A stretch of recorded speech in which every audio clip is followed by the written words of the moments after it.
অনেক দিন পরে একটি বড় ভিডিও নিয়ে আপনাদের মাঝে হাজির হলাম। তো আজকে যে হচ্ছে আমার হাতে দেখতে পাচ্ছেন, এটা হচ্ছে ছোট্ট একটি কিউট ব্যাগ বানিয়েছি। তো ব্যাগটা কিন্তু একদম সম্পূর্ণ পাটের দড়ি দিয়ে তৈরি। তো পাটের দড়ি দিয়ে কিভাবে বানালাম সম্পূর্ণ দেখতে হলে কিন্তু অবশ্যই আমার সাথে থাকতে হবে।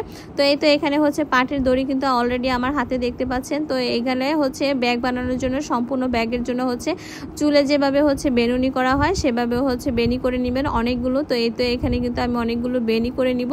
তো দেখতে পাচ্ছেন আমি কিভাবে করতেছি। তো এখানে হচ্ছে একটা মোটা করে করেছি, আর সম্পূর্ণ হচ্ছে সবগুলা কিন্তু চুলে যেভাবে হচ্ছে 3 ভাগ করে হচ্ছে বেনি করি সেইভাবে হচ্ছে 3টা দড়ি দিয়ে কিন্তু এখানে বেনি করতে হবে।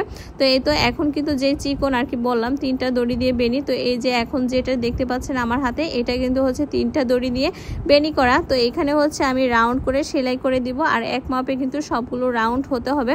যেহেতু হচ্ছে এটা হচ্ছে একটা ব্যাগ, আর সবগুলো হচ্ছে রাউন্ড যদি হচ্ছে এক হয় তাহলে কিন্তু দেখতে সুন্দর লাগবে। আর একটা বড় একটা ছোট হলে কিন্তু ব্যাগটা দেখতে একদমই সুন্দর লাগবে না, তার জন্য। আর এখানে কিন্তু আমি হাতে সেলাই করে নিচ্ছি। দেখতে পাচ্ছেন আমি কিভাবে সেলাই করে নিয়েছি, অনেকগুলো এভাবে সেলাই করে নিয়েছি।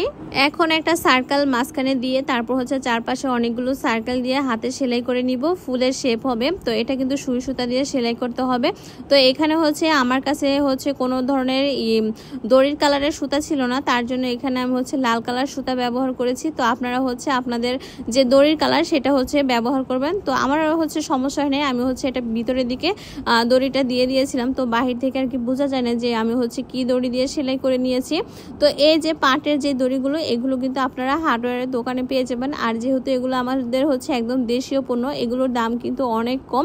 তো আপনারা চাইলে কিন্তু আমাদের দেশীয় পণ্য ব্যবহার করে অনেক কিছু তৈরি করতে পারেন। তো এই তো 2টা পার্ট আমি সেলাই করে নিয়েছি, খুব সুন্দর দেখতে পাচ্ছেন। তারপর হচ্ছে এখানে যে ভিতরের ফাঁকা জায়গাটা ছিল আর কি সার্কেলের, তো সেটা হচ্ছে পূরণ করতে হবে। তার জন্য এখানে আমি হচ্ছে ফুল বানিয়ে নিব। তো এখানে ছোট ছোট করে আমি দড়িগুলো কেটে তারপর হচ্ছে গ্লুগান দিয়ে হচ্ছে ফুল বানিয়ে নিয়েছি। দেখতে পাচ্ছেন কিভাবে আমি হচ্ছে ফুলগুলো বানিয়ে নিয়েছি।